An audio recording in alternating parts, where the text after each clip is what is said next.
আটা দিয়ে যদি এত সহজে মিষ্টি তৈরি করা যায় তাহলে মিষ্টির দোকান থেকে আর মিষ্টি কিনে খেতে হবে না, একদম পারফেক্ট মিষ্টি দোকানের মতো মিষ্টি তৈরি হবে। এভাবে মিষ্টি বানিয়ে যাকে খাওয়াবেন কেউ বিশ্বাসই করতে পারবে না এই মিষ্টিটা ঘরে তৈরি করা হয়েছে, তাও আবার আটা দিয়ে, কোনো রকম ময়দা ছানা ছাড়াই, আর একদম পারফেক্ট হবে মিষ্টি দোকানের মতো। রেসিপিটা কে কোথা থেকে দেখছেন কমেন্টে অবশ্যই জানাবেন, ভালো লাগলে লাইক কমেন্ট শেয়ার করে দেবেন। প্রথমে চিনি শিরাটা তৈরি করে নেব, তার জন্য কড়াইতে দিয়ে দিচ্ছি 1 কাপ পরিমাণে চিনি, তার সাথে 1.5 কাপ পরিমাণে জল দিয়ে দিচ্ছি। ফ্লেভারের জন্য দিয়ে দিচ্ছি 2টো এলাচ, এলাচ দুটোকে ফাটিয়ে দিয়েছি। মিষ্টিতে এলাচ ব্যবহার করলে মিষ্টিতে দারুণ একটা ফ্লেভার আসে।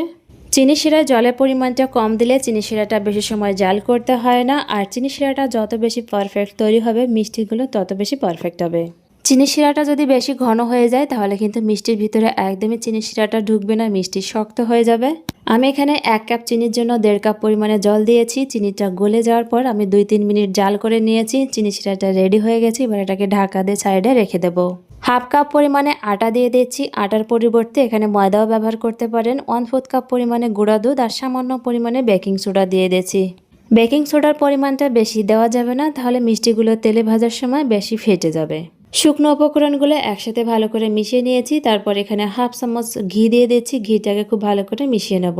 প্রথমে 1/2 চামচ ঘি দিয়েছিলাম, পরে আরও 1/2 চামচ ঘি দিয়েছি, মোট এখানে 1 চামচ ঘি ব্যবহার করেছি। আর ঘি দিয়ে এটাকে খুব ভালো করে মিশিয়ে নিয়েছি। এখানে কিন্তু কোনো রকম তেল ব্যবহার করা যাবে না, তেল ব্যবহার করলে মিষ্টিগুলো একদম শক্ত হয়ে যাবে চিনি শিরা দেওয়ার সাথে সাথে। ময়ান দেওয়াটা ঠিকঠাক মতো হয়েছে কিনা সেটা বোঝার জন্য এভাবে এক মুঠো করতে হবে, দলা হয়ে যাবে, ভাঙতে গেলে ঝুরঝুরে হয়ে যাবে, তাহলে বুঝতে হবে ময়ান দেওয়াটা ঠিক মতো হয়েছে। 1/2 কাপের থেকে একটু বেশি পরিমাণে দুধ দিয়ে মিষ্টির ডোটাকে মেখে নিয়েছি, আর মিষ্টির ডোটাকে আলতো হাতে একটু নরম করে মেখে নিতে হবে। তারপর এটাকে 5 মিনিটের মতো রেস্টে রেখে দেব। মিষ্টির ডোটাকে একদম শক্ত করে মাখা যাবে না, হালকা একটু নরম করে মাখতে হবে, যেহেতু এর ভিতরে গুঁড়া দুধ ব্যবহার করেছি। একটু নরম করে মাখলে এটা এমনিতে হালকা একটু শক্ত হয়ে আসবে। হাতে সামান্য ঘি লাগিয়ে মিষ্টিগুলো তৈরি করে নিয়েছি। মিষ্টিগুলো নিজেদের পছন্দ মতো কম বেশি ছোট বড় সাইজের তৈরি করে নিতে পারেন, তবে এটা একটু ছোট সাইজের তৈরি করলেই ভালো হয়। তেলটা যখন হালকা গরম হবে এর ভিতরে মিষ্টিগুলো দিয়ে দেবো। মিষ্টি দেওয়ার পর দেখবেন হালকা বুদবুদ ক্রিয়েট হবে, তখন বুঝতে হবে তেলটা একদম ঠিকঠাক মতো গরম আছে। বেশি গরম তেলে মিষ্টিগুলো দেওয়া যাবে না, মিষ্টিগুলোর উপরে কালার চলে আসবে, ভিতরটা কাঁচা থেকে যাবে। আর মিষ্টিগুলো দেওয়ার পর প্রথমে আলতো হাতে নাড়াচাড়া করে তারপর এভাবে নাড়াচাড়া করে নিতে হবে। মিষ্টিগুলোকে লো টু মিডিয়াম ফ্লেমে ভেজে নিয়েছি, এগুলো ভাজা হয়ে গেছে। এবার এগুলোকে নামিয়ে নেব। তেল থেকে মিষ্টিগুলো নামানোর পর এটাকে হালকা একটু ঠান্ডা করে নিতে হবে। গরম গরম কিন্তু চিনি শিরায় দেওয়া যাবে না, তাহলে মিষ্টিগুলো চুপসে যাবে। একটা মিষ্টি প্রথমে দিয়ে এটাকে টেস্ট করে দেখব।